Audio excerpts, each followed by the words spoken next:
All right, so let's go with small jobs. Small jobs. Why you should do starting out? If you're starting out, small jobs. Even if you're not starting out, it's quick money. It's if it's a day job, 2-day job, it's very easy. You can get if you're starting your business out, do the small jobs first. Get those reviews on your Google page, your Facebook page, and all your Nextdoor app, all that kind of stuff. Do the small jobs. Familiarize yourself with certain projects. It's fantastic. That's pretty much what I think almost all businesses really start with, the smaller jobs. I don't think anybody rolls into like 6-figure jobs right away. If you do, great. Let me know in the comment section below. But they're fantastic as far as getting the ball rolling on a business for sure. Setup and tear down on small jobs. Usually it's not as near as much. Now, if you're doing scheduling, if you're scheduling small jobs, it can be kind of tough because if you only have one small job per day, you might be, doing nothing for half a day. So who knows? Those would be considering like your handyman job, stuff like that. I'll roll in something. I have a customer who wants me to just replace a couple pieces of fascia board on the top of their chimney. Job minimum for that, really close to my house. So it's going to take me probably an hour and a half, 2 hours with setup, tear down, painting and priming, all that kind of stuff. So I think I told him like $300 for it. So it is what it is. I can't go any lower than that. But we're going to be doing that sometime, and it's a small job. You're there, you can meet them, and it opens the door for larger projects, if you will. So always some customers will hire somebody for a small project, see how they handle the small project, and then feel comfortable with larger projects. So that being said, I did a bathroom remodel for a customer last year. He liked, he kind of bothers me. He's a little annoying, but he hired me. We did the job, did to his liking. He was very impressed. We actually had one warranty issue that we went back there. Obviously, I took care of it, no problem. And he hired us for his first floor of his house. So, and obviously that's larger than, a bathroom remodel. So that is what, even for you, if a bathroom is too much work or too big of a job, then, there's tiers to this exact thing. So keep that in mind. The smaller jobs can turn into larger jobs for sure. You got to know for smaller jobs, you got to know your daily rates, because it takes time and effort to get to a job site, to tear into a job. You will have less site familiarity. So you're going into a house for the first time, you kind of get your bearings on where everything's at. Make sure you protect customers' property and stuff like that walking into it. If you're in a larger job, you can set up once and set up the dust barriers and all the paper and all the, rhino board and everything on the floor, and you're there. So keep that in mind. That's, if you're doing smaller jobs, you just got to be wary of, making sure all the customer stuff is where it's supposed to be, and you don't nick or ding anything important, right? So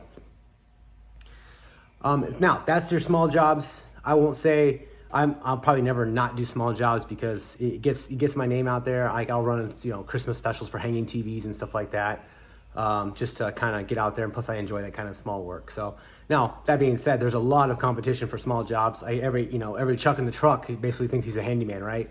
So you got to compete with a bunch of other people who do the small jobs as well. Dishwasher, sink installations, vanity installations, small plumbing, small electrical, stuff like that. So just keep that in mind. There's a lot of competition for the smaller work. Now, there's a lot of competition for the larger work as well, but you have to be more skilled. You have to be, I would say you probably have to be licensed. If you don't, then you're in a state that doesn't require it.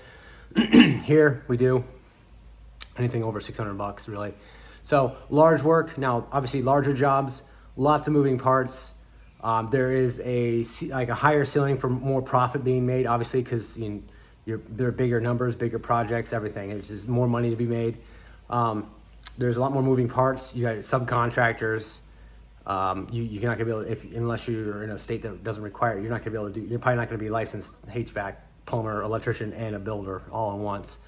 I heard of somebody doing that though before, but that's not really feasible in my area because of the time and grade it needs to be actually a licensed contractor. So lots more moving parts, more room for error too. So you want to make sure you know your numbers really well. You've got to do contracts, contracts with the customer, subcontracts with your subcontractors, building permits, building inspectors. There's so many more moving parts. You've got to be compensated for all of it. So there's more room for making money, but there's also a lot more headache, which I'm dealing with right now.